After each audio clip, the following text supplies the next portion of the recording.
Good afternoon and welcome to the House Committee on Finance. I'd like to welcome everyone to the committee today.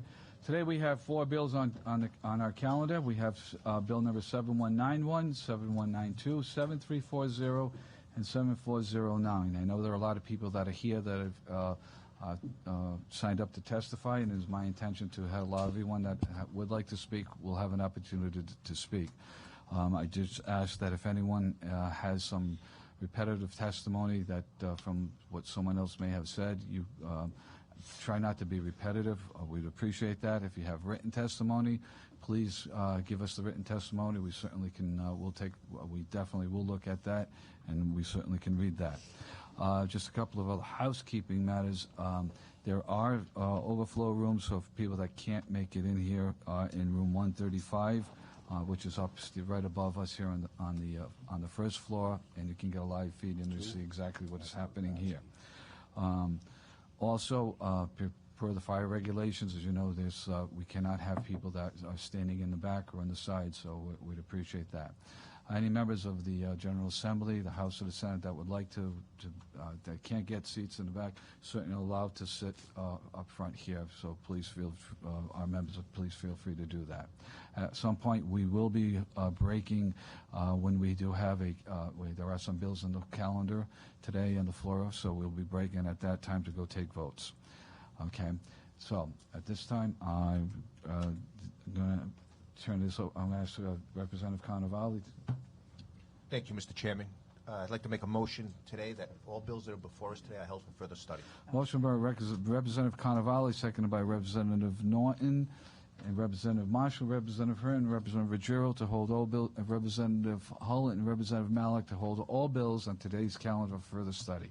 All those in favor signify by saying aye. Aye. Opposed? The ayes have it. At this time, what I would like to do is I'm going to ask Sharon Ferland, who's going to give us an overview of the revised RhodeWorks plan, which is House Bill 7409. And so I'm going to turn, Sharon will be giving us the presentation, and then we'll be calling witnesses after that on that bill. So, Sharon, good afternoon. If you'd like to begin. Thank you, Chairman, members of the committee. As you indicated, I will take you through the revised RhodeWorks plan, at least by way of update to the prior presentations we've made to you in the prior session. You'll hear also directly from DOT on more specifics and the opportunity to ask them questions. And as the Chairman mentioned, there are three other bills that you will also hear. But my focus for this presentation is to give you an overview of the RhodeWorks plan and then some other additional information that may help frame some of the discussion. We'll look at both the timeline, the legislation, and again, some additional information. You may recall that it was the end of May when the RhodeWorks plan was first announced, and your first hearing on this was on June 2nd, and it was a hearing on the potential of adding this into the FY 2016 budget. So that was reviewed at that time. The budget did pass without including this, and there was a second hearing nearly a week later on a standalone version that had been introduced, and shortly after that, the Senate did pass a version of the legislation. Obviously, you did not act on that legislation. A lot of further discussions occurred over the summer, one of which was the commissioning of an economic impact analysis from Regional Economic Models Incorporated, REMI. That was officially issued on October 7th. Late in October, one of the second traffic study that DOT had been working on was issued at the end of October. And then the beginning of December, there was a new federal law act that was signed, and that brought a great deal of new federal funding to the state and has really shaped the new version of this legislation. You also may recall at the beginning of January, the gantry locations that are preliminarily being proposed were released, and the bill before you today was introduced on the 28th last week. So that bill before you, we'll go over it in three parts, the findings and then the two other authorities that it offers. It does list the findings, just as the last bill did, going in detail about the current condition of the state's roads. and the harm done by heavy vehicles. It talks about the state's history of funding sources and the additional work that's been done over the years to try and identify new sources, and in all of that still coming up short with what is needed to bring the state to full funding for all of its infrastructure needs. Now, the bill itself has two main authorities. One is to authorize the collection of user fees and tolls, and the second is to authorize the bonds to finance the plan.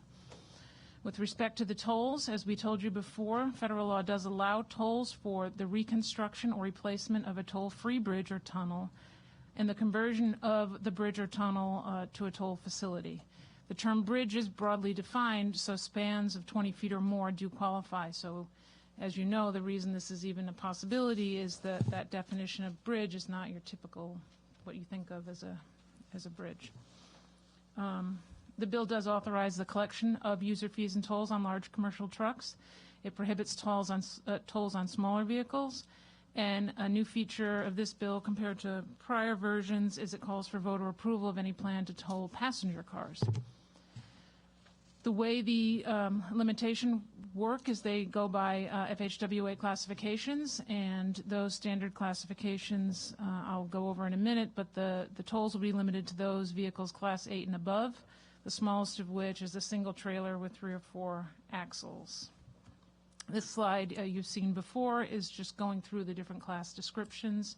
DOT has a nice picture of the trucks. This is really just a description. But you can see that those bolded are the ones that would be subject to the toll under this bill. The bill also authorizes the DOT director to designate the toll bridges as allowed under that federal guideline I mentioned earlier. It allows the authority to set and adjust the tolls based on the cost of replacing the bridge and operating it. And the bill requires advance notification prior to even posting a public hearing on tolls to the governor, the speaker, and the president of the Senate. In terms of the use of the revenues, the prior version pledged these tolls to pay back debt. This version requires that the tolls only be used for bridge work, maintenance, other permitted federal uses, and then the cost of operating the toll facilities, which we refer to as gantries. They're called toll facilities in the bill, so if there's any confusion about that, this isn't a labor-intensive process. These are all electronic tolling, so there aren't going to be toll booths under this proposal, but it is referred to as facilities in the bill. There's authority to buy the gantries. And then there's 2 limitations on the amounts of the tolls. The first one limits the one-way toll on 95 entering Connecticut and leaving in Massachusetts to $20. And the second limitation is that there is a one-day total of $40. That means drive around all day, no more than $40. These totals do not distinguish a truck in its registration, in its use, or anything. All trucks, all Class 8 trucks and above are treated equally. Additionally, the legislation does establish authority for penalties for non-payment of toll and even a $3,000 fine for toll evasion. All fines and penalties would go into the fund if they were to be assessed and collected. In the 2015 proposal, we showed you this slide, courtesy of DOT, and it showed you the corridors and the typical routes someone might travel under the original proposal. And you can see that the maximum fees envisioned under that, though not capped in the law, were upwards of $50 and the per mile cost there. So what we did was update using the new information what that looks like now. And you can see there's a considerable reduction.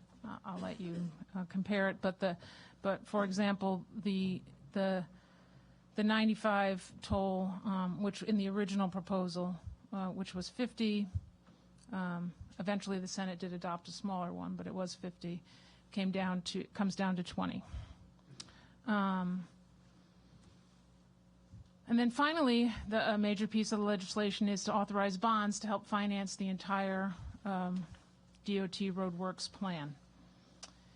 A major feature of this is what's known as GARVI bonds, Grant Anticipation Revenue Vehicles. I'm sure you've heard a lot about that lately. The bill would call for new borrowing of up to $300 million, as well as refinancing of existing GARVIs of $120 million. This is a program that Congress allows for states to borrow against future federal revenues. So you have a committed stream of money that you can borrow against. It's a more certain stream of money than tolls, for example, or some other revenue. But it is borrowing, and it is a revenue bond with that as your backing. The 2003 Assembly authorized nearly $700 million of borrowing under this mechanism for 5 major projects listed there, notably the 195 relocation, Secundit River Bridge. This is the debt that would be refinanced to free up a little money up front. DOT, over time, as you recall, was using general obligation bonds to just match its federal funds. We'll talk a little bit later about how you stopped that, but you're still paying debt service on that. And you're still paying the debt service on the GARVI bonds. That's a piece that will be refinanced. So one of the turning points in the changes is that the federal government did finally approve some increased funding and offer some stability to states who've been seeing kind of temporary fixes for quite a while. Those new resources were not considered in DOT's original plan, as they only considered very conservatively keeping what they had. So by having additional resources, the bill takes advantage of that and kind of changes the funding mechanisms. If you pledge the federal funds instead of tolls, it allows you much more freedom in terms of capping tolls and authority to ensure that the bondholders don't decide how much your tolls are. And it also allows you to have the tolling a little bit lower, and you provide a steady resource, a steady stream of resources. The proposal does depend on borrowing, however, because the way the bridge work on tolled bridges is that you can't start collecting tolls until you've awarded a contract for it. So if you're going to collect the money over time, you also have to have a mechanism to start doing the work. So it's a balancing act in terms of the ability to toll versus also trying to do the work up front and making sure you have enough resources to do that. The total itself does assume $400 million for state match on the 610 project, which was not accounted for in any of the prior DOT constrained models. They didn't have the resources to commit to that, and one of the main reasons that's been explained for, one of the main benefits of this program is that you are able to generate money to do 610. You may recall that there's the expectation that the state will be able to match another $400 million of federal funds on the 610 project, though there's a number of issues still in flux on that. I'm sure the department can talk a little about the process they'll have to go through and the different options they have. And in fact, a new federal programs, along with the additional funding that came in December, came opportunity for possibly another pool of federal funds, though none of that's envisioned here. So just a quick comparison of the one that passed the Senate in June and what you're looking at today. No toll bonds, same GARVI refinancing, debt service is cut in more than in half. The gantry location numbers are lowered, and the one-way is down about a third, and you're able to cap the daily and the 95 one-way in law. And each toll, your typical toll, is down about 50 cents. Outside the bill is all the issues that you need to consider when looking at the merits of the bill. So I've reproduced much of what you've seen before, and then a couple of new things to give you a little bit of context. And the first is to reference that REMI study I talked about, and you've read about, that there was an economic impact done suggesting that the proposal as came out of the Senate would add about 6,000 jobs, and much of that is dependent on the big influx of federal funds as well. The REMI report is really just a model. It doesn't attempt to tell you what behavior changes will be, and it really just gives out what you put in. So it has limitations, but it does show that overall bringing new money into the state adds wealth, adds jobs, and that's what the report showed.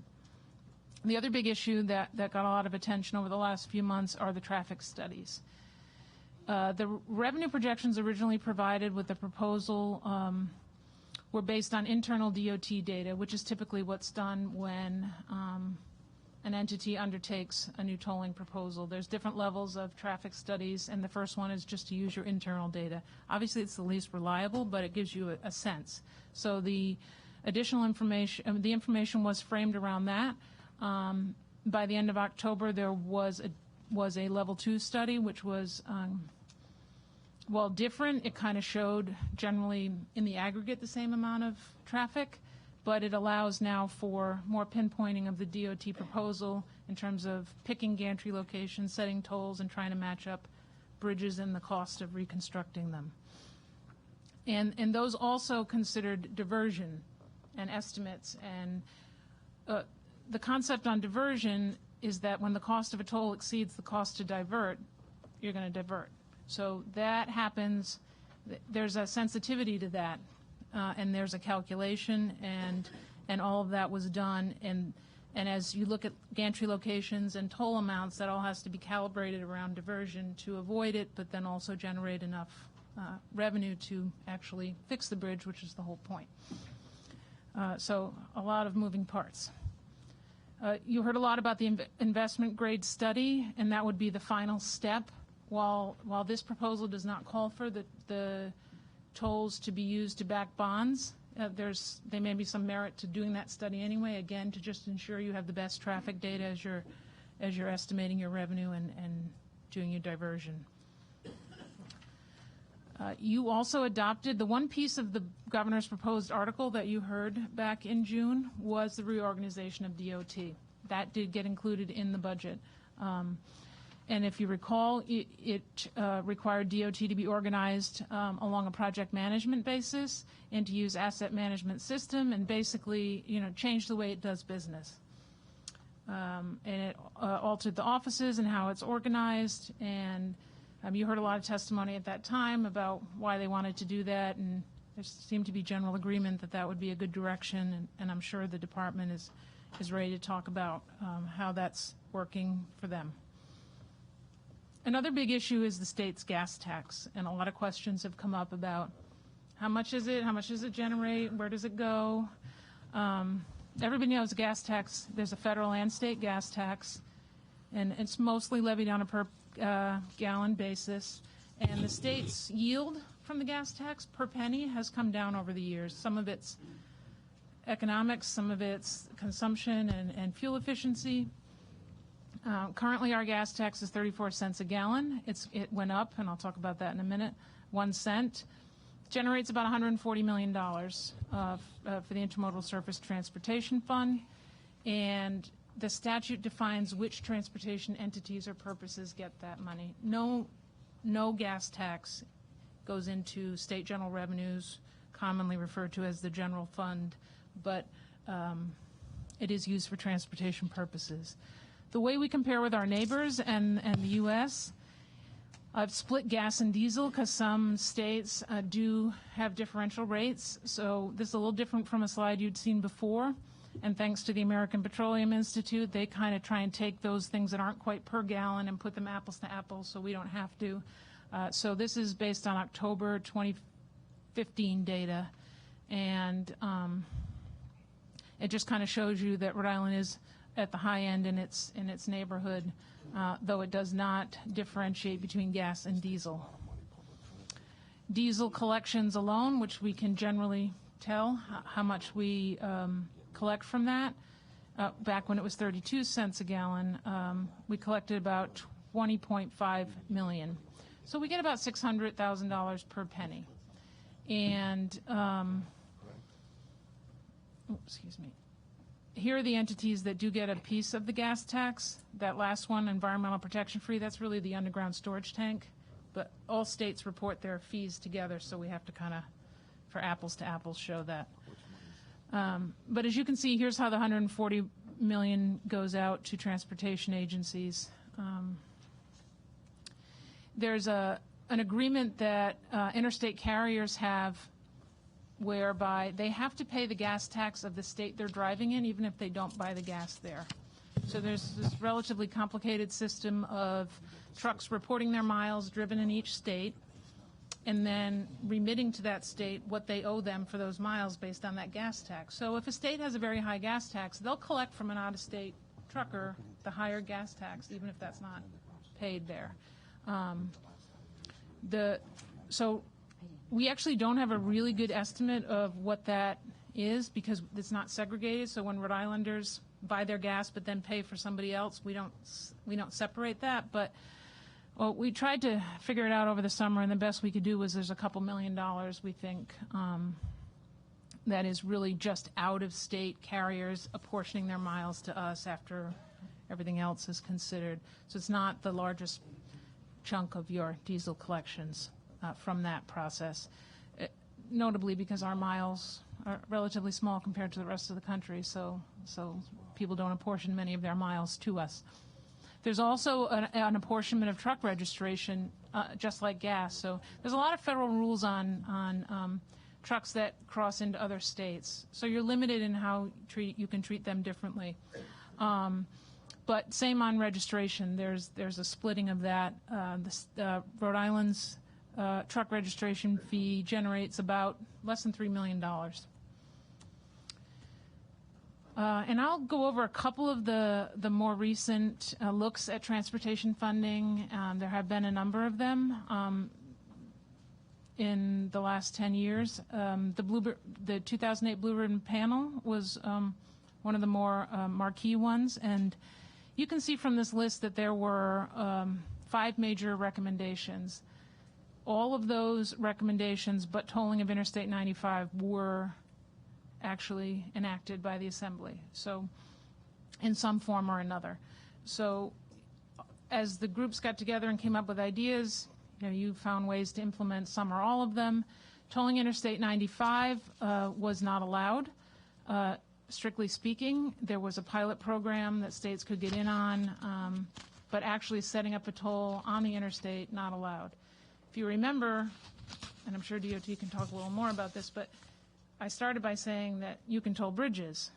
So the way that this proposal attempts to toll 95 traffic is to toll the bridge going over 95, thereby not tolling the interstate, but actually conforming with federal rules on tolling, but allowing for essentially this type of revenue source. In 2013, there was a commission dealing with the East Bay bridges and in general the state's infrastructure, and the commission wrestled with some of the considerations in trying to think of new resources and reallocation of resources, and I've duplicated them here, but most of you know that by the 2014 session what came out of that was an additional transfer from the general fund of resources that were related to motor vehicles. So in addition to all those surcharges that are already going to transportation, you authorized incrementally transferring stuff that had been going right into general revenues, now also for transportation resources. So it was about a little over $50 million. This is this year, 75% of those resources will go, and next year the next 25% will go. So all of this funding, we call that current law. So current law, all these things happen. DOT's funding scenarios all assume that current law is happening and all of these resources are available to them. Just as a reminder, that include inspection fee increases, good driving surcharges, and again, transferring over $50 million in general revenues to transportation. You also authorized indexing the gas tax so that every couple of years it would go up with inflation. And so the combination of these actions allowed for no tolls on the Sakonnet River Bridge and sufficient funding for the Turnpike and Bridge Authority to take care of the infrastructure you entrusted with it, and also additional funding for DOT. And part of that also started to allocate a little bit to RIPTA. 5% of all that highway maintenance money going to RIPTA, so they get a growing piece of it once it's all fully phased in. So that's my background and additional information, and I'm happy to answer any technical questions or otherwise you may have. Question, Representative Giarrusso. Thank you, Mr. Chairman. Sharon, I just have a very quick question. I mean, I know there's going to be a lot of questions later, but you mentioned a referendum, and it specifically says small vehicles, but it doesn't. The language doesn't say pickup truck, SUV. It seems very broad. Is there any protection for SUVs and pickups? I believe it says passenger cars, and I believe that is like Class 2. It may not be defined. Maybe it needs to be further defined, but I think that's the idea. Thank you. Thank you, Mr. Chairman. Thank you, Representative Leader Newberry. Thank you, Mr. Chairman. Sharon, I appreciate you coming. I know your job is primarily to give us a history and overview of how we got here, not really advocate for or against this. So I'm going to save most of my questions for DOT. But I do want to get clarification on something. The original proposal that was introduced and passed the Senate last June, there was a lot of talk about the 610 connector and several $100 million in funding. And I'm looking at, and you touched on this, slide 25 of your presentation. There's an assumption of $400 million for state match on 610, but the 610 project and the money for that is not part of the bill in front of us. Is that fair to say? No, because the bill in front of you is really additional resources to DOT and how it will fund its 10-year RhodeWorks plan. So the very specific projects envisioned here, they're not listed. It is listed in the Kushner section where it says to fund the 10-year plan on the bond authorization, but the projects themselves are definitely not listed. I might have asked the question. I understand what you're saying. Okay. That's true. But I guess what I'm saying is that the 610 project is going to take $400, $500 million. This bill in front of us is projected with the Garvey bonding to bring in about $300 million up front. Is that correct? Do I have the numbers right on that? Right. Up front, 300 plus the 120 on the refi, so 420. And then there's the new federal fund, so roughly 400. Okay, which you could, I guess, either use just to do 610, or you could actually do all the other bridges that are at issue. I mean, that might be a DOT question down the road, but it's not to do everything, right? Everything gets done over 10 years. So one of the, and again, I think DOT will talk a little bit about this. One of the assumptions here is that if you front load money, you do more work and you prevent work from being done later. So it is actually around upfront funding, and the if I remember correctly, the 610 money starts to come in and even crosses that 5-year period. So that's actually programmed in their 10-year plan in like 2017 to 2022. So it actually crosses out of the 5-year. So it is for all those other bridges plus 610. It's just how the money gets shifted around. Based on an assumption that the state will come up with matching funds down the road, though, right? It does provide the matching funds between the freed up resources. If you're using toll revenue to pay for some of these bridges, you now have more money over here to put towards 610. It makes other resources more fungible for 610. I guess the reason I'm leading up to this is really the REMI study, because I keep hearing about the REMI study. But the REMI study wasn't based on this bill. It was based on the proposal from back in June, which had, if I recall correctly, the idea was to put $1 billion up front, right? No, actually, it cost $1 billion over time. Over time, okay. So that's where the $1 billion comes from. The numbers are actually comparable. So the Senate proposal called for $591 million of tollback debt, plus the Garvey. So the Garvey is the same on the 120, and then the 591, 500 will go towards projects. And in this scenario, you have 300 up front going towards projects, plus the first few years of toll revenue. So it's actually comparable in terms of fresh money. Okay, all right. Thank you. Thank you, Representative Leader. Representative Morgan. Thank you, Chairman. Sharon, did you get a map of the tolling locations with the cost associated with each toll? I have a list. Yes, I do.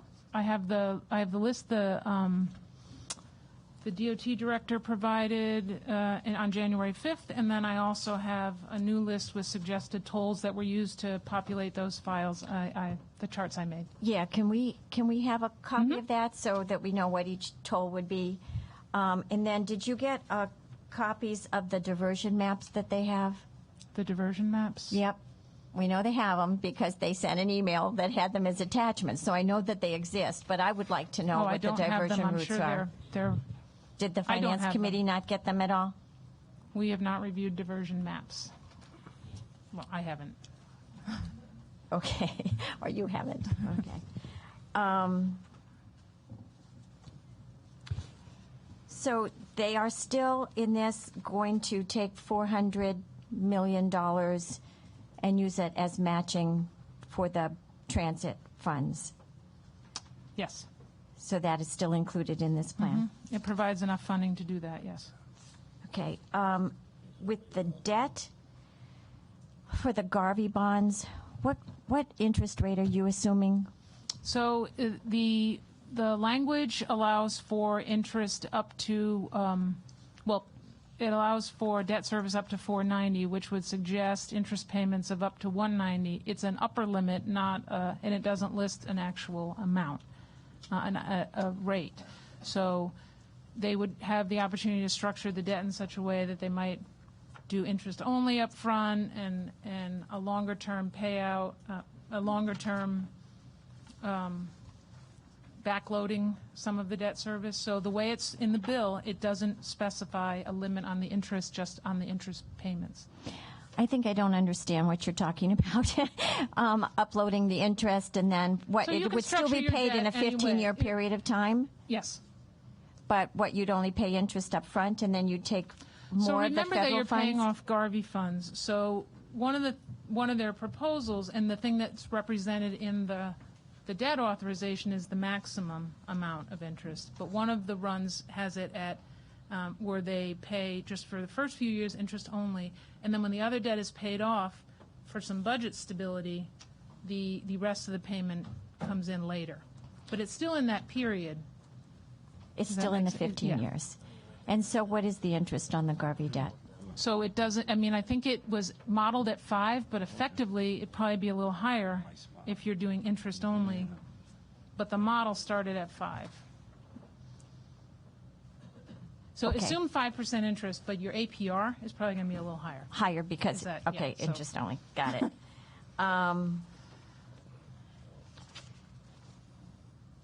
In the bill, it mentions competitive negotiation. What is that? Where is that? Page 9, lines 21 through 28. Oh. That's on the gantries? Right, so it basically says they have to build the gantries, but they need to bid them and get the best price for them. But it doesn't say bidding. It says competitive negotiation. So it's not competitive bidding. Is there a difference? I'm going to guess there is, but I'm not going to be able to answer that question. Okay. All right. Thank you. I guess that's it for right now. Thank you, Representative. Any other questions? Representative Tansey. Thank you, Mr. Chairman. Good afternoon. Do you have an estimate as to how much the average Rhode Islander would pay if we funded this proposal exclusively by the gas tax? Are there estimates as to... And do you mean by borrowing the money and backing it with gas tax? if we were to fund it up front with just an Increases. increase in the gas tax? I've had several constituents call and say that they would just prefer for us to raise the fuel tax and have that go to pay as we go. And I'm trying to help them understand what that would mean for them. They're saying that they would rather shoulder the burden themselves than to put it on the tolls on the trucks. So I'm... Well, one way to look at it might be the earlier slide where I showed you we collect about $140 million every year from your 34 cents. And you're talking about doing $500 million. So maybe doubling it if you wanted to pay up front. That would assume no leakage, and that everyone wouldn't go to Massachusetts. So there probably isn't a gas tax scenario where you can get the same money up front in the years you want it. To answer that specific question, you would probably have to nearly double it. I mean, I haven't done the math, but... Okay, but we don't have any estimates on what the average person pays.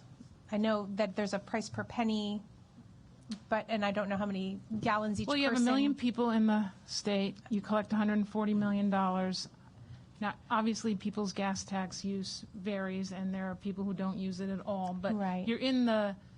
people's gas tax use per capita is less than $200, right? So if If we doubled it. I mean, that's very rough. It's. I mean, I had nothing, so at least that helps give me something. Just some perspective. Yeah. Right. Okay. Thank you very much. Thank you, Representative. Representative Marshall. Thank you, Sharon, for this. I think I heard you correctly, but I wanted you to repeat yourself because we hear this a lot on the street from our constituents. The gas tax does not go to the general revenue fund. Correct. I just wanted to make sure that... There was a time that it did, and so I'm sure people remember that, but it has been many, many years. I've been here almost 20 years, and it was being phased back to transportation when I started, and it's been years. Yeah, I just wanted to make sure you repeated that because, for one, that's what I believed it was the case, but You're I think the correct. public is, in some instances, misinformed on that aspect of the gas tax. The other, I just had one other question on the diversion fine on your slide 16. It establishes a $3,000 fine for toll evasion. Evasion. It says traffic tribunal and fines go to fund. Which fund would that be? This fund. So Okay. this establishes the fund for all the money to go into, and should someone end up being fined or pay a late fee or whatever, it all would also go into the fund. Okay. Thank you, Mr. Chairman. Thank you. Representative Riley, then Representative Malik, and then Representative Maury, okay? Thank you, Mr. Chairman. Sharon, just two quick questions. I think most of my questions are directed to DOT, but on slide 18 of your presentation, where you included the and you included the slide from the presentation last year regarding the maximum fee each way. I noticed that in the new proposal, it's limited on I-95, and in the legislation, it looks like it's also limited on other routes. But I was just wondering if you could give me some clarification as to whether or not there is, in fact, a maximum fee. Instead of looking at it from being on 95 from border to border, if you get off, go on another highway, basically, what is the maximum any truck could get charged? So there's two maximums. One is $40 maximum in a 24-hour period. Okay. That's in the proposed legislation. The second maximum is travel in one direction along the 95 corridor. Not necessarily travel in one direction and also going off, because you can see on slide 18, if you come in Connecticut and go out 295 in Massachusetts, you could get 50 cents more than that, because the legislation, as drafted, only limits the 95 route. Okay. As you can see, all these several routes, there's probably ways to have one trip through the state. So it simplified the most expensive route by putting that in there. So if you did get off, if you stayed on 95, it'd be 20. If you did get off and went, it could get up to 40, but not exceed 40. Right, you could drive all around the state all day for $40. For $40, okay. And then the last question would be, not in the short term, but long term, if we had this revenue source, would DOT or the Turnpike and Bridge Authority be able to then go out and issue new revenue bonds for additional projects beyond the scope of what's contained in this plan? Two things. None of this money goes to the Turnpike and Bridge Authority. They're included in here as the potential partner in a gantry sort of. I thought they would be the ones issuing the bonds. Garvey, no. If it were a toll bond, Okay. yes, they would. Right, so- in the old version, absolutely, that was the envisionment. Their role now is as sort of the expertise on collecting tolls. So there's no bonds with respect to the Turnpike and Bridge Authority. The way the debt authorization is structured, I think it's the second half of the bill, you can see it's just like the old Garveys where the federal funds back it. We don't need... Right, but with so let's say we're done with that Garvey 16 years from now. can DOT work out an agreement to have Turnpike and Bridge Authority issue the revenue bonds because now they have this new revenue source? They can't do anything without statutory authority. So would it just be a Kushner at that point, or? You could do a Kushner if you had resources to back it, and you could go through this whole process and see if people agreed with you. Could you pledge tolls to a bond that were collected on a bridge you already fixed? Probably not, right? So you start to get into what's the resource you're pledging 16 years later. All right, and I think that gets into also the federal statute and what we're specifically allowed to do with that money. Correct. So I'll ask that question of the DOT, but thank you for the answer. Appreciate it. Thank you, Representative Malik. Thank you, Mr. Chairman.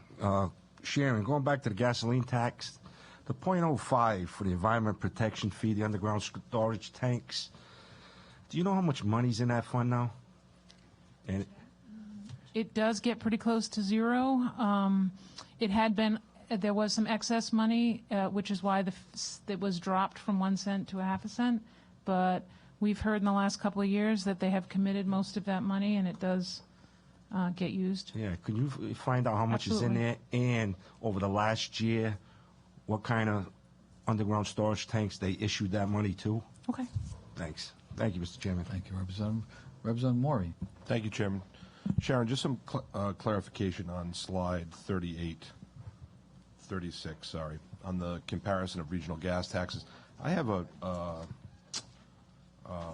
document here from the Tax Foundation that indicates Connecticut is at 40.86 cents. What's the disparity? All the other numbers are accurate. What causes that disparity? They're a non-toll state, so. Correct. Connecticut's kind of funny. They have a 25-cent per gallon tax plus like an 8.9% petroleum tax plus a wholesale tax, and since wholesale prices have come down, Okay. so I like I said in the beginning, I relied on the Petroleum Institute to sort of benchmark that against the others. The diesel, I think, is pretty clean at Yeah, it 50 is. It's cents. the same. All the other numbers are the same. The from only thing I Tax will Foundation say is, report. as wholesale prices come down, Connecticut has actually, their gas tax collections have gone down because they tax based on price, a portion of it. So they've been losing revenue. Okay. Thank you. Thank you, Representative. Any other questions? Representative Ruggiero. Thank you, Chairman.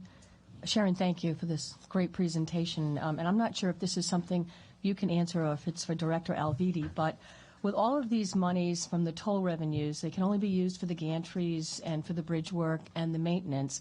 So any idea how much money that frees up in the DOT budget for local bridge and road work? Is it a few million? I mean, a couple $100 million? Any idea? Because they're not using any monies for the repair any longer. So it's important to understand, and I'm sure DOT would like to go into this in some detail, but the way they look at it, and I can understand it because, you know, when we look at budgets, we do the same thing. It's like all the resources available, how are you going to use them? Right. And if we've spent over here, can we save over here? And then they build it from there. So there isn't this, you know, this dollar here means I can spend more here. It's sort of the whole scheme of things. There is money in their 10-year plan for projects that are not bridge and maintenance that do involve projects in different communities on state roads and things like that. And I'm sure they would tell you that if you don't adequately fund your bridges, you have to do that. You don't have enough resources. You're unable to. You have to commit all of the resources you do have to bridges, and then you can't do these other projects. So I don't think it's a dollar for dollar thing. It's more of just conceptually, there's a host of needs, and the attempt is to get at all of them. But it's part of their plan, so perhaps Director Alviti can share with us how he does see some of the local monies going to our communities. Mm-hmm. Thank you very much. Thank you, Chairman. Thank you, Representative Morgan. I thought of something I didn't ask you, Sharon. Debt that DOT pays now. So they have general obligation debt. How much is it? How much Garvey debt? What do they pay every year? I think if you look at slide, sorry, I lost it. Yeah, I couldn't find it It's quickly. about 50 million-ish. They're paying off the Garvey debt. I don't think I have the. I think I have them both on there. The last 2 years.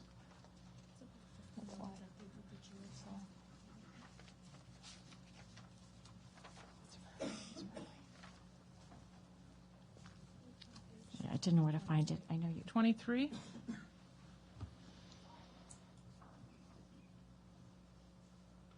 So the GO debt is running about $46 million a year, and then the Garvey bond was about $50 million, and then we'd even borrowed the match on the Garvey bond, and that's $8.6 million. All right, and what's the total GO debt left? How much do they have on the book? I have a table in our books we publish. If you give me a minute, we'll find it. Okay.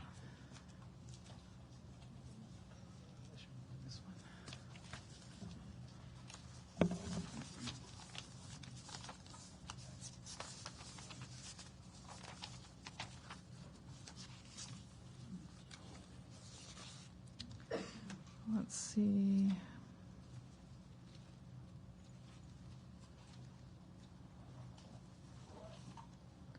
They'll have it all paid off in 2034. I'm going to have to add it up. I don't have the total here, but I do have the schedule of it. I can show you. Okay. Thank you.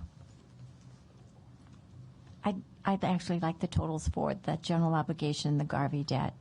Yep, I'll be happy to get that for you. Thank you, Representative. Other question? Representative Hearn. Thank you, Chairman. Thank you, Sharon.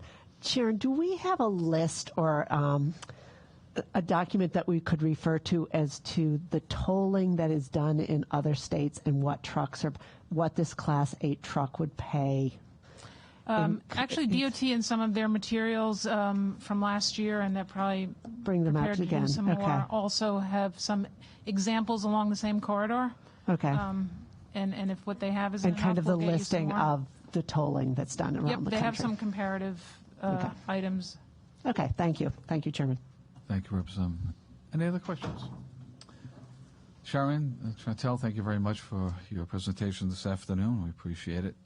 At this time, we're going to ask Director Alvidi from the Department of Transportation if he could come forward. I know we have a handout here. Hopefully everyone has it. If not, our clerk certainly will get it to you.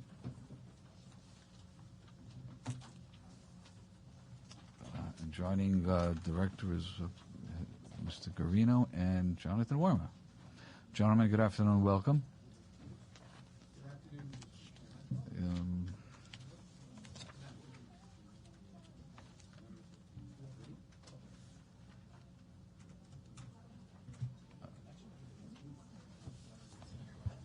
There we go. Director, I guess you've heard some of the questions already that people are asking, and if you wanted to answer those first, if you wanted to go into something else. Well, I do have a presentation, Okay. if that's okay with you. Okay, certainly. I think I passed, or someone passed around, so I'll just kind of tell you when to flip so you can keep up with the narrative that I'll provide. And then after that, I'll be happy to answer any questions that you might have.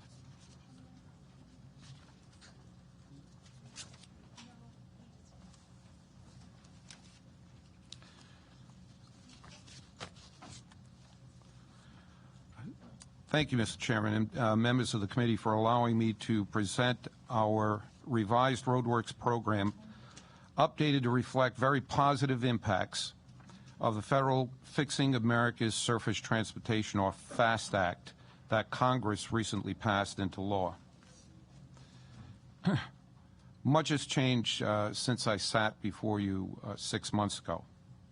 Over the summer, we at DOT completed an enhanced inspection of all of the state's structurally deficient bridges, providing us with an up-to-date understanding of our infrastructure condition. We completed and released a Level 2 analysis of traffic counts, which confirmed our original estimates. These counts included license and radar type counting, physical counting at various locations throughout our transportation system. We completed and released an economic impact analysis of RhodeWorks' proposal, which demonstrated the program would create over 6,000 jobs, expand gross state product, and actually attract more people to move into Rhode Island. We produced the first in the state and only third in the nation 10-year transportation planning document and submitted it to statewide planning for their review and consideration.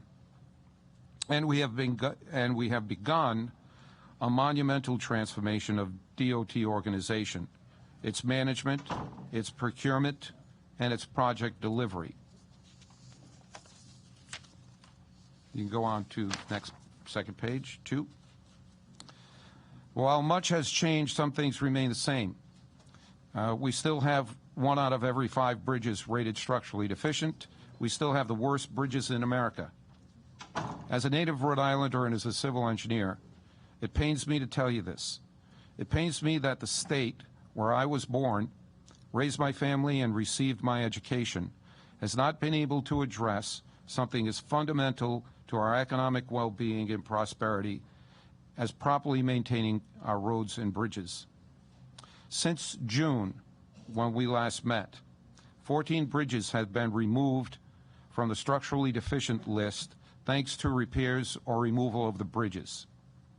Unfortunately, during the same time, 14 new bridges became structurally deficient. This demonstrates the nature of the challenge we face, and that was a good year. It's not enough to simply fix the bridges that are structurally deficient today.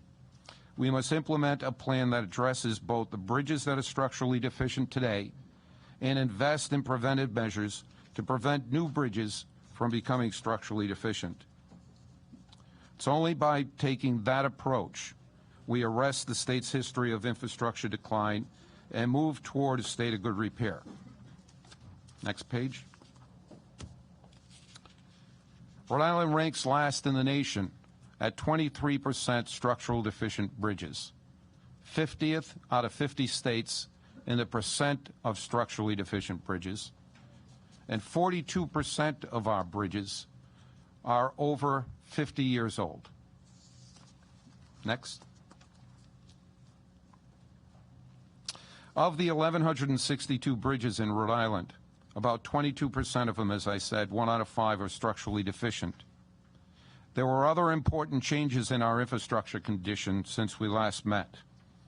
The 610 interchange continued its decay. The replacement project for 610 has been in the design and unfunded for over 30 years. The design contract for Route 6 and 10 was awarded 30 years ago, and as we sit here, it's 30% complete.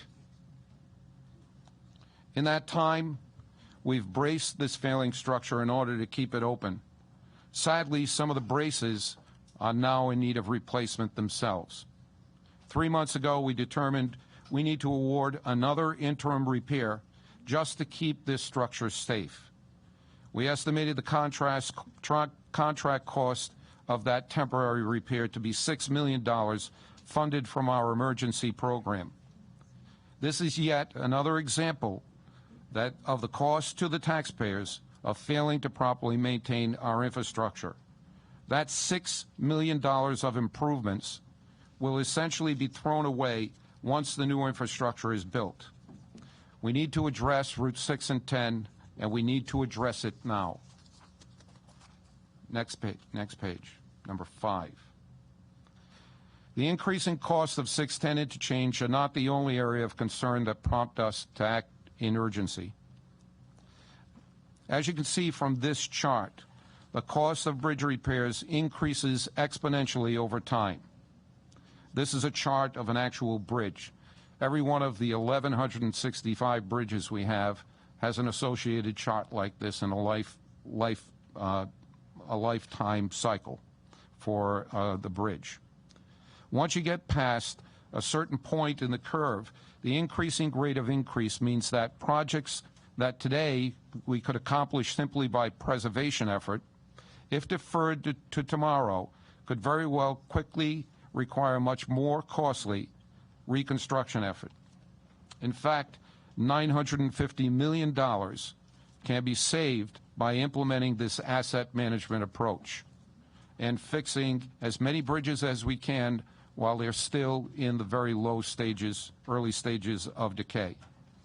As part of the development of our 10-year plan, our engineers carefully plotted bridge by bridge the cost of delaying the bridge infrastructure program. The end result is that if we act now, we can save taxpayers nearly $1 billion in reconstruction costs by funding bridge reconstruction and preservation now. Changing the oil is far less expensive than changing the engine. That's why it's so important that we advance the RhodeWorks program. Next page. The reconstruction effort can be much more costly. A preservation project that our records show could cost $157 per square foot can quickly triple or quadruple in price if rehabilitation or full replacement is required. Next, page 8. When I arrived at DOT in February, the plan that I was presented indicated that at current funding levels, even with the additional funding provided by Article 21, the best RIDOT could achieve would be to manage the decline of our bridges. The state would slip from today 1 out of every 5 bridges being structurally deficient to half of our bridges being structurally deficient in short order. This is unacceptable to me. That's why we quickly put in place a team of engineers, finance people, and planners to develop a plan to address this part of our infrastructure and the rest of our infrastructure. We moved to a cash flow management kind of organization, improve the contract packaging, and prioritize bridges both in terms of fixing those that are already structurally deficient and funding preservation of those on the cusp of reaching that dire state. The result is the RhodeWorks program. This program will allow us to reach the federal minimum standard of 90% of our bridges being structurally sufficient by 2025. The program includes reconstruction of more than 150 structurally deficient bridges and repairs to more than 500 other bridges. Next page. RhodeWorks accomplishes these repairs by funding a surge of funding and projects, increasing the total program size by 30% and investing over $1 billion more than the traditional levels of funding. This upfront surge will not only provide us the funding to achieve 90% sufficiency by 2025, it also provides us with the local funding we need up front to attract competitive federal discretionary funding and finally begin the reconstruction of the 610 project. Slide 10. Having a good plan is one thing, funding it is another. That's why, in addition to developing a detailed plan of action of bridges and pavement projects to implement during the next 10 years, we also developed a funding plan to support the incremental cost of the surge of infrastructure investment needed to fix the state's infrastructure issues once and for all. The RhodeWorks funding program includes a combination of new user fees on tractor-trailers, borrowing, and pay-go federal funding to support infrastructure renewal program, the infrastructure renewal program. The version of RhodeWorks you are considering this week is different from the one you considered last June. The difference are driven by the additional federal funding we received as a result of the FAST Act, the federal transportation bill enacted late last year. The FAST Act will provide Rhode Island with annual increase of federal highway funding of nearly 3.5% over the next 5 years. This may not seem like much, but our previous plan assumed no increase over this current levels to be conservative. This higher funding stream allows us to reduce the number of gantries from 17 to 14, lower the cap on tolls from $30 to $20, change the way that we finance the improvements from a $600 million toll-backed revenue bond to $300 million Garvey bond, saving the state $374 million in interest payments. and I'll go in more detail into that in the next slides. A very important similarity to the last bill is that it only authorizes tolling of Class 8 and above trucks, tractor-trailers, and lodgers. And in this version, tolling of passenger vehicle, that's motorcycles, cars, SUVs, vans, and pickups, would require a statewide referendum of the people. We want to be very clear. We have no intention of tolling cars, not now, not ever. Slide 11. The old and new plans have a different funding profile in the first 5 years. On the left, you can see the previous version, which relied on $600 million backed revenue bond and $120 million, or actually $600 million toll-backed revenue bond, and $120 million from Agavi refinance, for a total of $720 million in funding for the first 5 years. We have the same $120 million from the Gavi refinance and $300 million new Gavi debt in the new plan. We also expect $40 million in FAST Act funding to be available after Gavi debt service, and we also anticipate collecting about $120 million in toll revenue in the first 5 years. This results in a total of $580 million in the first 5 years, or $140 million less than the previous plan. You may ask, why don't I see any of the toll revenue shown on the left side? The reason is that all of the toll revenue was used in paying back the toll-back revenue bond in economic development incentives. Next slide. While the 5-year funding is less in the new RhodeWorks plan, it actually results in more money over the 10-year period. The pie chart on the left is the same as the one on the previous page. Again, that's because the funding came from toll-back revenue bond and Gavi refinance, with the tolls all going to pay debt service and cover other costs. On the right, you see the 10-year breakdown of the new RhodeWorks plan. In addition to the $300 million Gavi bond and $120 million Gavi refinance, we expect to bring in about $350 million in toll revenue, $80 million in FAST Act funding after our Gavi debt service. And this leads to a total roughly of $850 million, or $130 million more than the original RhodeWorks plan. An important note is that we are also going to apply for $400 million in federal funding to help pay for Route 6 and 10. This is through competitive federal discretionary programs. I'll touch on that more later.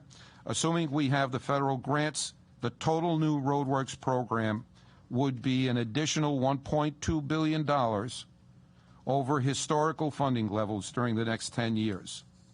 The Federal FAST Act not only allowed us to shift from toll-back bonds to federally backed bonds, it also made available billions in federal discretionary funding. This is the competitive funding that allows the state DOTs and transportation agencies to access additional federal funding for specific projects, typically at a 50-50 matching ratio. You'll recall back in June, the RhodeWorks program anticipated securing some $400 million for Route 610 project by including a transit feature in the project. We contemplate securing this funding through the Federal Transit Administration New Starts program. Page 14, or slide 14. Now getting into the tolling implementation. We propose only tolling Class 8 and above trucks. The chart on the right shows the Federal Highway Administration vehicle classification system.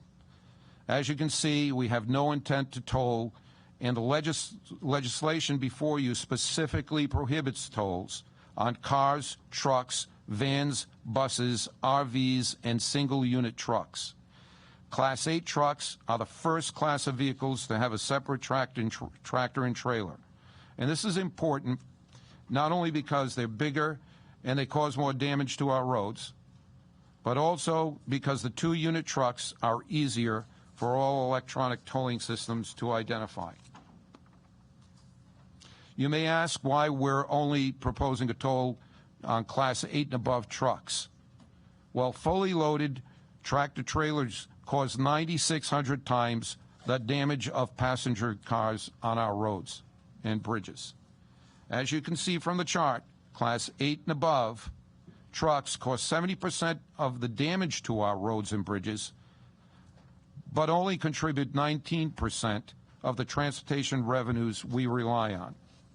So tolling large trucks is a way of appropriately assessing user fees and getting all classes of vehicles to pay their fair share for the use of our roads. Slide 16. Before you go on to that, could you just answer a question about that? Yes, sir. About the tolling on that class of trucks, okay? Sure. All right. Is it, it's been stated that just tolling these trucks, the Class 8 trucks, okay, would be, could open up the state of Rhode Island to a class action lawsuit because of the fact that we're only going after one specific truck. Is that, is the federal law prohibit that, allow that, or what? Federal law leaves it up to the states to determine the classes of vehicles and gives states the freedom to toll any class of vehicles that they so choose. Do any other states just toll trucks at the way we're going to do this? I believe that there's one other location in the country that tolls just trucks. However, if you look at the disparity in truck tolls versus automobile tolls throughout the country, right. Take the George Washington Bridge as an example. For a heavy truck to go over the George Washington Bridge, they pay, I believe, $123 or $126 to go over right now. A passenger vehicle pays $10. So there's a disparity of $110 between what trucks pay and what cars pay. In Rhode Island, with an average toll of $3, the disparity between is $3. Okay, in our own state, for a truck to go over the Newport Bridge, it's paying $12, and cars pay 86 cents. So it's a common practice to charge trucks much more than passenger vehicles throughout the country. And the truck, the Class 8 truck, without the trailer, if the just the tractor, just the tractor alone, yes, what would that be classified at? Less than a Class 8. Less than a Class 8. Yes, okay. It would not be tolled. Okay, very good. Okay. Why don't you continue? So back to slide 16. So where will we toll? We've proposed placing gantries in 14 locations across the state on 4 major routes. I-95, I-195, I-295, Route 146, and Route 6. First, I want to emphasize that these locations are preliminary. They'll require discussions and discussions with FHWA as we enter into a memorandum of understanding, at which time the locations will be finalized. Second, they're data-driven locations. We identified bridges in need of repair and also took into account potential diversion in selecting the locations. Third, federal law only allows tolling interstate bridges to fund their reconstruction or replacement. We will set up restricted receipt accounts for each tolling location and use the funding to fix those bridges being tolled.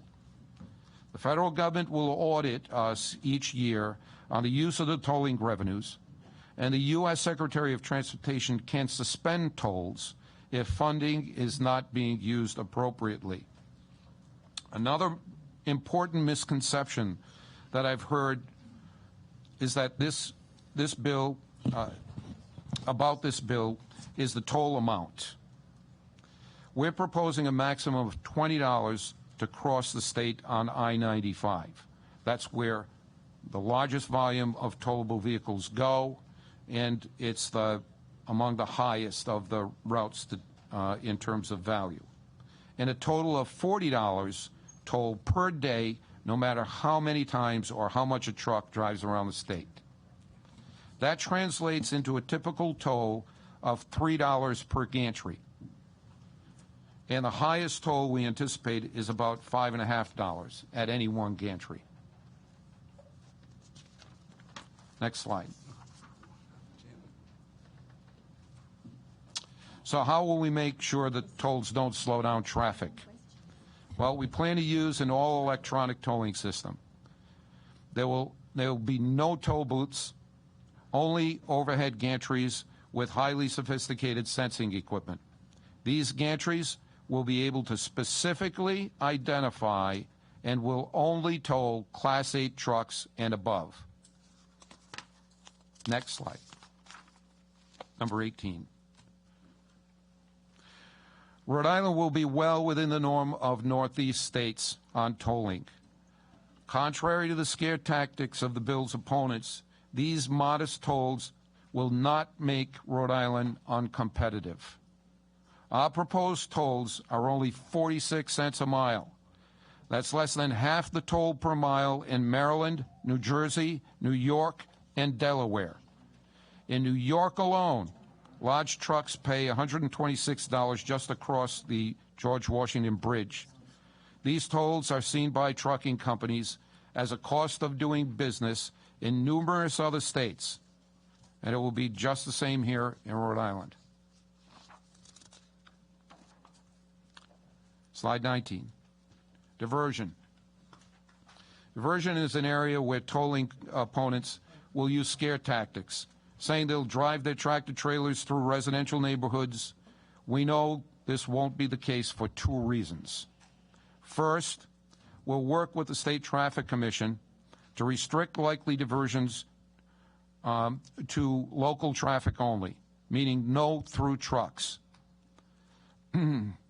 No through trucks means they can drive, no through trucks on local roads and residential streets. This is allowed by state law. Second, we know that truckers see tolls as just another cost of doing business, and the cost of time and money are far more important than a modest toll. When the Pawtucket River Bridge was weight restricted several years ago, trucks regularly paid a $3,000 fine to cross it rather than take a longer detour. $3,000. The state collected nearly $13 million in fines during the period of time that bridge had a weight restriction. It's totally unrealistic to expect trucks to divert onto slow, indirect local roads to avoid a $3 toll. When they paid particularly when they paid $3,000 to take a different route, to take a direct route across a bridge with a fine. I've been meeting and will continue to meet with mayors and local officials, as well as our state police and the Traffic Commission as we move forward to coordinate the effort to mitigate diversions. 21.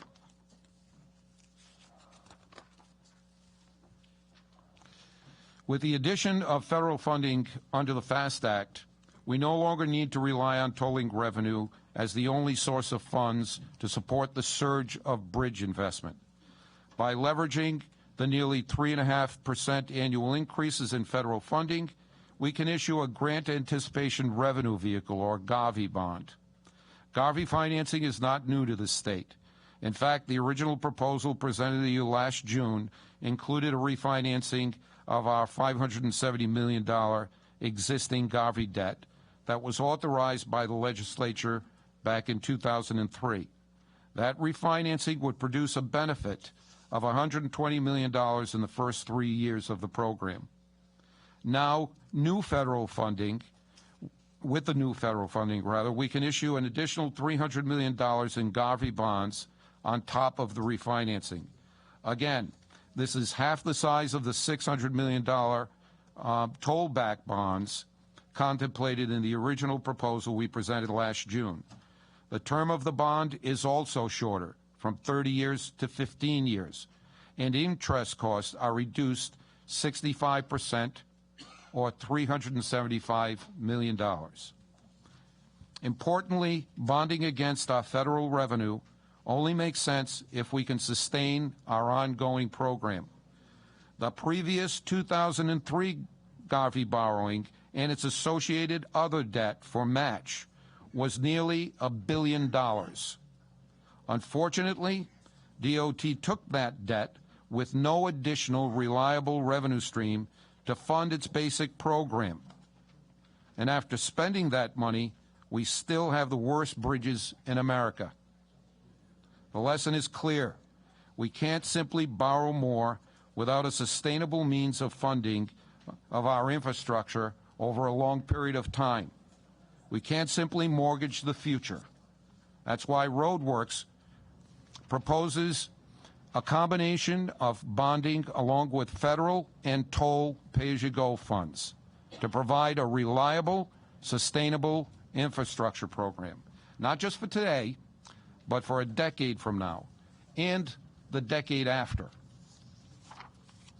23. Fixing the bridges, rebuilding 610, addressing pavement, bikes, and transit. We've got much work ahead of us. The good news is that the contractors, the engineering firms, and labor, and RIDOT are ready to work. At RIDOT, we're poised to implement the reorganization you approved as part of your budget last year. This reorganization is arguably the largest in our history. It will include implementing an asset management approach to planning and a project management approach to project delivery. Plan your work, work your plan. With this reorganization, we're poised to become only the third state in the union to utilize a 10-year asset management plan and one of less than half the states to use a project management approach in delivering projects. Under the project management approach, a project manager is assigned to every project with the responsibility and authority to bring the project in on scope, on schedule, and on budget. I'm pleased to inform you that we'll be announcing the hearings for this reorganization next week. We've made many other changes at RIDOT in preparation for this reorganization. We abolished 40 management positions and administrative positions, some with titles such as photographer, and turned them into maintenance positions. This represents 1 out of every 19 RIDOT employees. We need people filling potholes, not taking pictures of them. We've ended the practice of issuing advance directives to contractors, which allowed them to do work in anticipation of future change orders. And just last week, we issued a procurement for task order contractors and consultants, providing a means of accelerating engineering procurements and reducing contract lengths and change orders. With new approaches to planning, project management, accountability, and procurement, we're ready to implement the RhodeWorks program. Next slide. Number 24, the state's construction labor force is ready as well. The state's construction labor force is still well underutilized.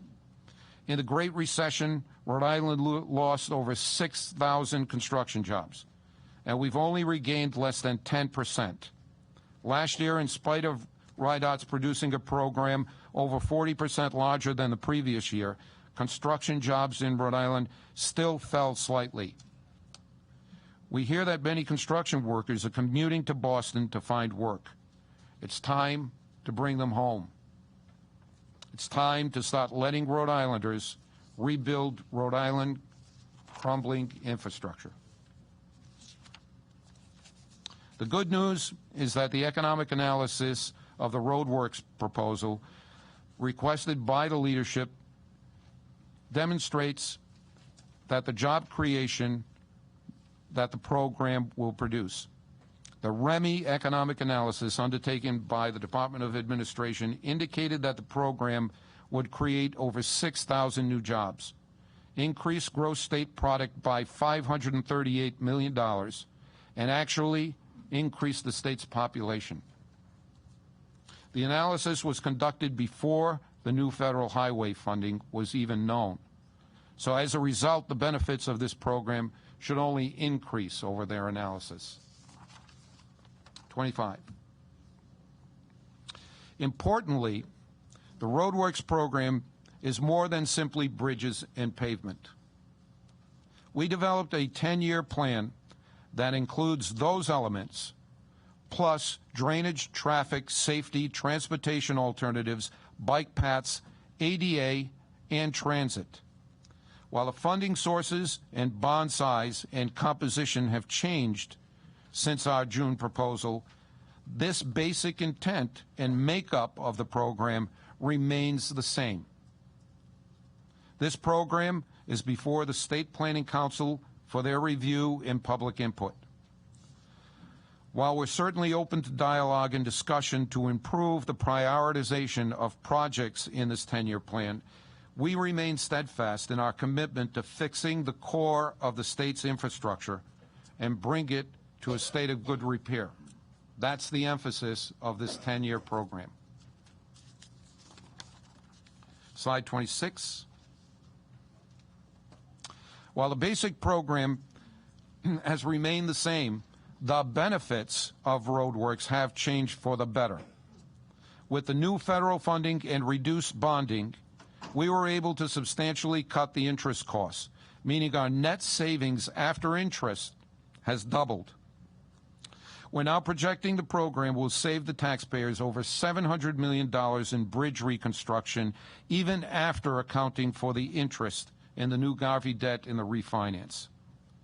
And will still achieve 90% bridge sufficiency by 2025 and have the local funding in place to secure additional federal competitive funding and finally rebuild Route 6 and 10 interchange, all while reducing the through state toll by a third and reducing the number of tolling locations by 14. Number 27. When you compare RhodeWorks to those proposals like public-private partnerships and the plans put forth by the truckers and the House Bill H-7192, only the RhodeWorks plan is large enough to address the challenges we face. And let me take a moment to express my appreciation for these alternative proposals. Everyone who put together a proposal had the same goal in mind, fixing the state's infrastructure. On that, we all agree. When even the Tea Party proposes spending more money on infrastructure and government, you know we need to do more. As director of DOT, I have a responsibility not simply to the automobile drivers of the state. I also have a responsibility to the transit riders, to the cyclists, to the pedestrians, and yes, the truckers. Trucking is a vital part of the state's economy. Our roads and highways are the circulatory system of the economy, and in many ways, commercial transportation is the lifeblood. I appreciate all those who have proposed solutions to the challenges we face. But we have a large problem. We have the worst infrastructure in the country. We need a solution sufficiently sized to address it. The Tea Party plan proposes fixing our bridges with public-private partnership. Now, I'm a proponent of triple Ps. I did the first and largest triple P in this state back 20 years ago when I was a DPW director in Cranston. And I'm a proponent of it. I've co-authored a book about privatization. But I know to be successful, a P3 not only needs to harness the best of both the public and private sectors, they also need to have a funding source. To think that the private sector will fund our bridge repairs from their own pockets is simply unrealistic. H 7192 provides less than $3.5 million a year in new funding for transportation, and it takes that funding from the general fund and the arts. The plan proposed by the Trucking Association provides new funding, more funding than H 7192, but would still generate well less than the amounts needed. Further, it assesses the cost solely against the Rhode Island trucking industry. It's simply unfair to fix our roads and bridges on the backs of hardworking Rhode Islanders without getting out-of-state truckers who also use our roads and bridges to pay their fair share. At the end of the day, after all of the analysis, proposals, and consideration, it's the RhodeWorks proposal that accomplishes the mission and pays for it in a manner that's fair. Slide 28, the next steps. So where do we go from here? If the RhodeWorks legislation is signed into law, we will immediately begin work on implementation. We will enter into the final discussions with FHWA on the Memorandum of Understanding. We will put out the procurement for the Level 3 traffic study. We will put out the procurement for owner's rep for guidance on how to procure the tolling mechanisms. We will also issue an RFP for gantry and tolling system construction. And we will be going before the statewide planning council for the 10-year plan approval. Slide 29. In summary, Mr. Chairman and members of the committee, RIDOT, our contractors, our engineers, the state's labor community, the congressional delegation, and our partners in federal and state government, we're all ready and poised to implement this historic program. I want to thank this committee and the body for the time and attention that you've given to this important issue. I appreciate the debate. It's made our proposal stronger. If approved and signed into law, the taxpayers are better for the debate and discussion. It's my great hope that no DOT director has to come before you again and deliver the sad report as I did, that this state once again has the worst infrastructure in the country. We like to say at DOT, hope is a state motto. It's not a plan. So as a native Rhode Islander and as a civil engineer, I ask that you approve this plan and allow us to bring the many talents of our Rhode Island workforce to bear in fixing our infrastructure. Thank you, Mr. Chairman, and we're here to take any questions that you might have. Thank you, Director. First question I have is basically the maximum would be if any trucker could be charged on the route would be $20 per day one way on the 95 corridor. That's correct. Okay. And then on the reverse trip, it would be $40. It would be $40. Another $20. Okay. Separate from that. All right. How do you calculate the daily rate? Okay. Is it on the calendar? Is it on an hourly from midnight? Calendar. Okay. Calendar. So midnight to midnight. Midnight to midnight. That's correct. So if someone began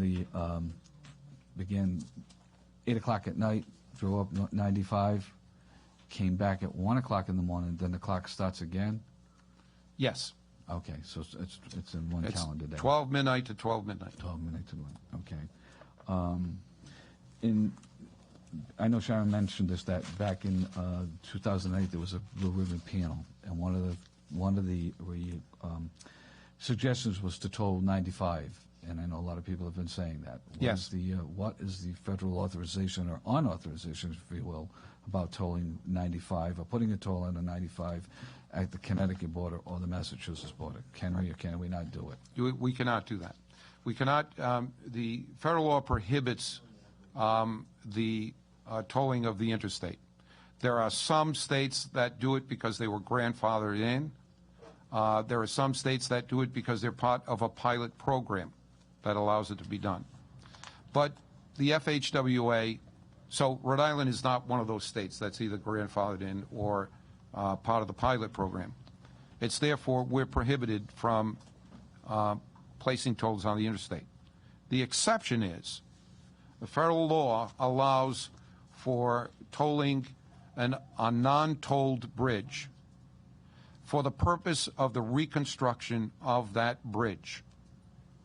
And the toll revenue and the toll location has to be directly related to the bridge that it is providing revenue to reconstruct or rehabilitate. The good news is we've got a lot of them. We've got 250 structurally deficient bridges to pick from. But the law goes on to say that once the needs of that bridge are met by that tolling, and it's fixed, basically, the proceeds from that tolling or the revenue from that tolling can be used for other only transportation purposes, Title 23 purposes, which are transportation purposes. So the tolling can remain in place and continually fund the transportation system here in Rhode Island. Only transportation purpose can't be used for any other purposes. That's federal law. Okay. Unfortunately, we're going to have to break at this time. We've been called into session. I know there's a lot of members, not only the members of this committee here, but there are a lot of other members of the House here, and we've been asked to go up to the main session, and as soon as we'll be back as quickly as possible. I'm here for as long as you need. Thank you very much for taking the time to hear me.